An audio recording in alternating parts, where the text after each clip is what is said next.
On va consacrer une grosse partie de cette émission à l'affaire qui vise Kylian Mbappé, enfin qui le vise selon les médias suédois. Une enquête pour viol a été ouverte. Est-ce qu'on peut avoir tous les détails? C'est très important. On a bien bossé, Juju. Qu'est-ce qui se passe? Alors le parquet suédois a confirmé justement l'ouverture d'une enquête pour viol sur des faits survenus dans le centre de Stockholm après le passage de Kylian Mbappé et son entourage dans un hôtel de la capitale suédoise, sans préciser que le joueur était visé par cette enquête. Dans son communiqué, le parquet précise que la plainte concerne des faits qui se sont déroulés le jeudi 10 octobre lorsque Kylian Mbappé a séjourné à l'hôtel. De leur côté, pour la presse suédoise et les quotidiens locaux, Aftonbladet, Expressen ou encore TV4 News, cette enquête viserait directement le capitaine des Bleus. Pour le média Expressen, Mbappé est considéré comme raisonnablement coupable. Le joueur du Real, lui, a démenti fermement ces accusations sur ses réseaux sociaux. Fake news, ça en devient tellement prévisible. Veille d'audience comme par hasard, ce qu'il avait écrit hier soir sur son compte X. Veille d'audience, justement, il parle de l'audience dont assiste en ce moment Jérémy, concernant les histoires de salaires impayés. Réaction de l'entourage de Kylian Mbappé auprès de l'AFP. Ce jour, une nouvelle rumeur calomnieuse commence à enfler la toile en partant du média suédois Aftonbladet. Ces accusations sont totalement fausses et irresponsables et leur propagation est inacceptable.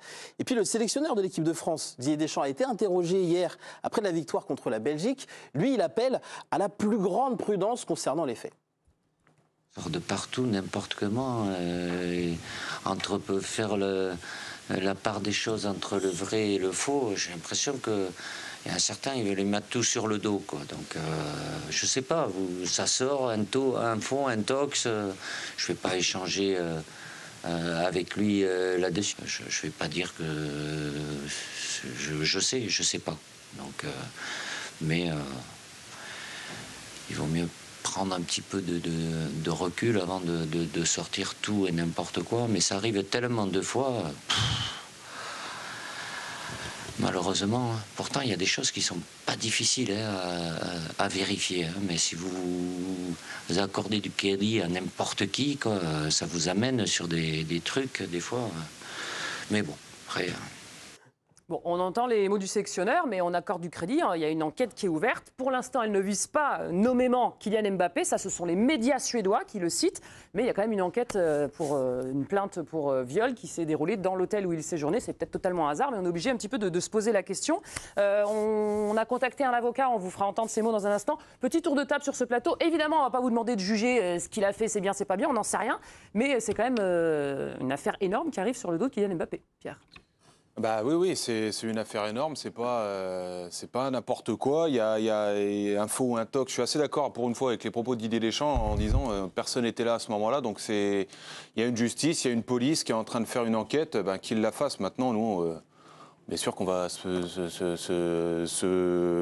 faire attention à nos mots et à ce qu'on dit parce qu'on peut en aucun cas porter un jugement. C'est pas notre rôle. Les choses sont en marche, mais ce qui est sûr, c'est que cette escapade lui a volé beaucoup de problèmes pour l'instant. Et puis c'est parce que aussi c'est Kylian Mbappé, c'est peut-être aussi pour ça que ça fait autant de bruit. Peut-être qu'un joueur aurait fait juste une brève sur une ligne, mais là on est obligé d'y prêter attention, quoi. Ouais, forcément, il y a une exposition médiatique autour de Kylian Mbappé qui est énorme, et pas qu'en France. On le voit que les médias et les journaux suédois s'enflamment autour de cette affaire qui fait beaucoup de bruit, comme l'a dit Pierre, comme l'a dit Deschamps aujourd'hui.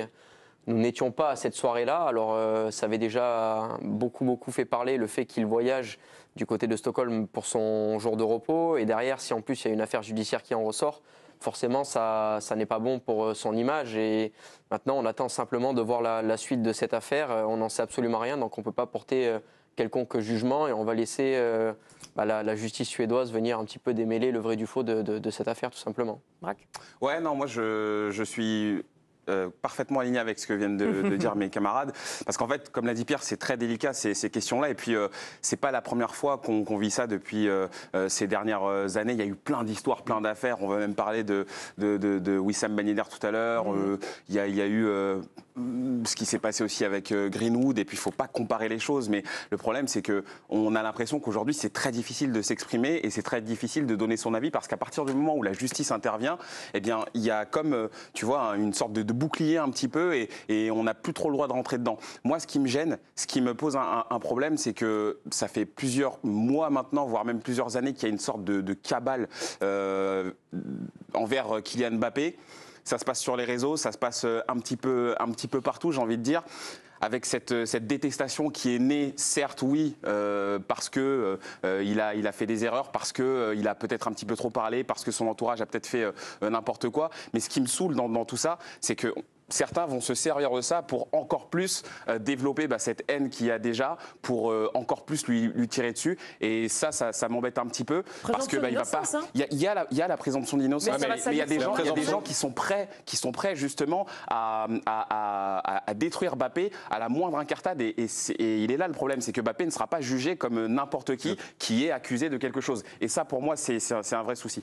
Le problème, enfin, il y a la présomption d'innocence, évidemment. Le truc, c'est que quand il y a la présomption d'innocence pour, je sais pas moi, une affaire de détournement d'argent, c'est pas pareil que tamponner le truc avec le viol et ou ce genre de choses, quoi. Ouais.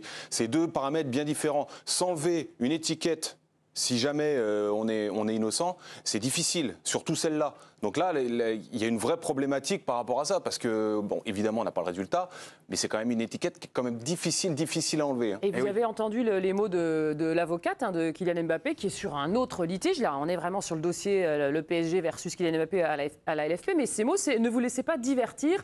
Un peu tout sourire, c'est étrange le choix de ce mot-là. C'est pas un divertissement, quoi. C'est très grave. Elle aurait pu se braquer, dire c'est scandaleux. Il a dit avec conviction, tout nier en bloc. Là, pour elle, il n'y a même pas à faire. Je pense qu'ils essaient juste en vrai de dédramatiser un petit peu la situation comme ils peuvent, parce qu'ils sont conscients de ce qui se passe autour de Kylian Mbappé. D'ailleurs, dans les déclarations qui ont été faites par l'entourage de Kylian Mbappé, ils parlent de cette chose-là. Alors certes, on a bien compris qu'ils visaient d'une manière le Paris Saint-Germain, mais pas que. Moi, j'ai pas lu ça. On va relire, si vous voulez, le tweet de Kylian Mbappé pour bien s'entendre. Juju, tu l'as encore en tête ? Je l'ai encore en tête, oui. Fake news, ça en devient tellement prévisible la veille d'audience, comme par hasard. Alors pour toi, Braque, ça vise le PSG. Pierre, il a une autre lecture. Pas que. Ben, moi, la lecture que j'en fais, c'est en fait la presse, faire du papier, faire du buzz, faire ce genre de truc. C'est pas forcément pour moi contre le PSG. Il est vrai que sortir une affaire comme ça, veille d'audience, évidemment que ça fait encore plus de bruit. La preuve, parce que l'avocate de Mbappé arrive en disant ne vous laissez pas divertir. C'est que ça marche.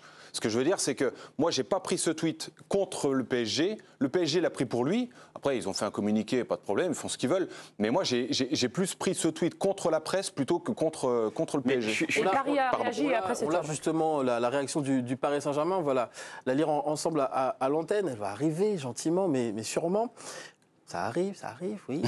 Il faut qu'il pédale. Je peux danser en même temps. C'est une honte, etc. C'est une honte. Nous garderons notre classe et notre dignité. Voilà ce que dit le PSG en réaction au tweet de Kylian Mbappé, quand même. C'est plutôt sobre et plutôt une bonne communication de la part du PSG de ne pas en rajouter une pièce. Non, ils ont raison. Ils sont parfaitement dans leur rôle, parce que, a priori, quand on parle de présomption d'innocence, le PSG n'a rien à voir là-dedans.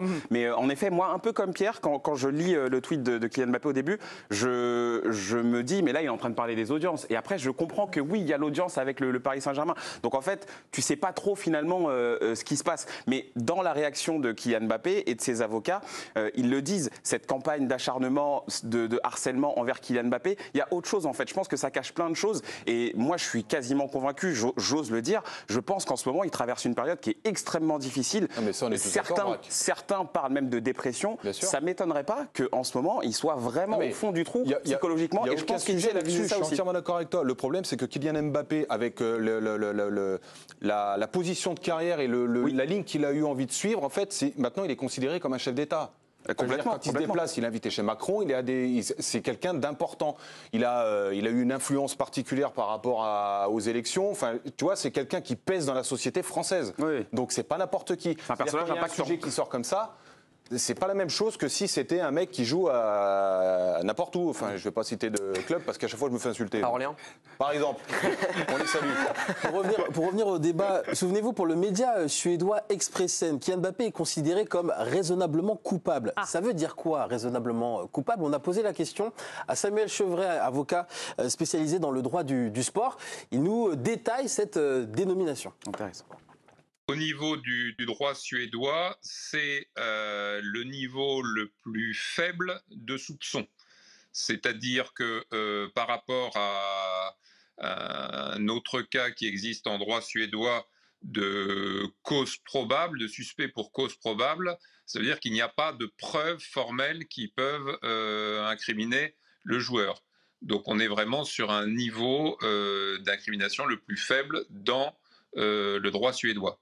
Si vous voulez comparer par exemple avec le droit français, en droit français, vous avez la mise en examen quand vous avez des indices graves et concordants, et vous avez le niveau d'en dessous qu'on appelle témoin assisté, où là, concrètement, si vous êtes trouvé dans une bagarre, il y a quelqu'un qui a donné un coup de poing, il est identifié, ben lui, il est mis en examen, et celui qui traînait dans les parages, qui aurait peut-être pu éviter les choses ou intervenir, ben, on va quand même le mettre dans l'affaire, et lui, il aura le statut de témoin assisté puisque il n'y a aucune preuve concrète contre lui à ce stade de l'enquête. Bien évidemment, à ce stade, sous réserve de particularités de droit suédois, mais il n'y a pas de mise en examen, il n'y a pas de mesure de contrainte, éventuellement l'obligation de répondre à des convocations, mais on n'est pas du tout dans quelqu'un, comme ça peut être le cas pour Ben Yedder par exemple, qui a un contrôle judiciaire, qui doit pointer, etc. On est à des années-lumière de ces cas-là. C'est pour ça qu'il faut être extrêmement prudent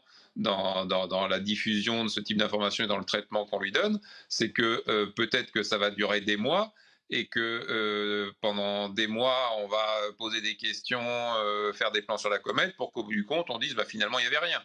Donc c'est vrai qu'encore une fois, c'est la présomption d'innocence et c'est des vies et des réputations qui sont en jeu.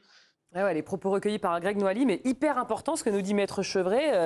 On est à des années-lumière d'un contrôle judiciaire. Hein, cette fameuse expression raisonnablement suspect, il peut être juste témoin dans l'affaire s'il faut. Donc on comprend un petit peu mieux ce qui le concerne. Mais justement, d'où l'intérêt de, à ce moment-là, dans le contexte dans lequel il était, de ne pas bouger en fait.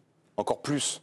C'est ça que je veux dire, c'est que quand on est... Ça veut dire quoi de ne pas bouger? De ne pas bouger d'Espagne, quand il est mis au repos et ce genre de truc, faire un déplacement engendre toujours des risques. Et on ne sait jamais... On n'est pas en train de dire qu'il avait qu'à pas partir d'Espagne quand même. Juste non, mais ça revient. Quand on parle justement que pendant ce match-là, en fait, il a fait une escapade à Stockholm alors qu'il devait se reposer. Quand tu es du statut de Kylian Mbappé, n'importe quel déplacement, tu mets un bonnet et un truc sur la bouche, on te reconnaît malgré tout.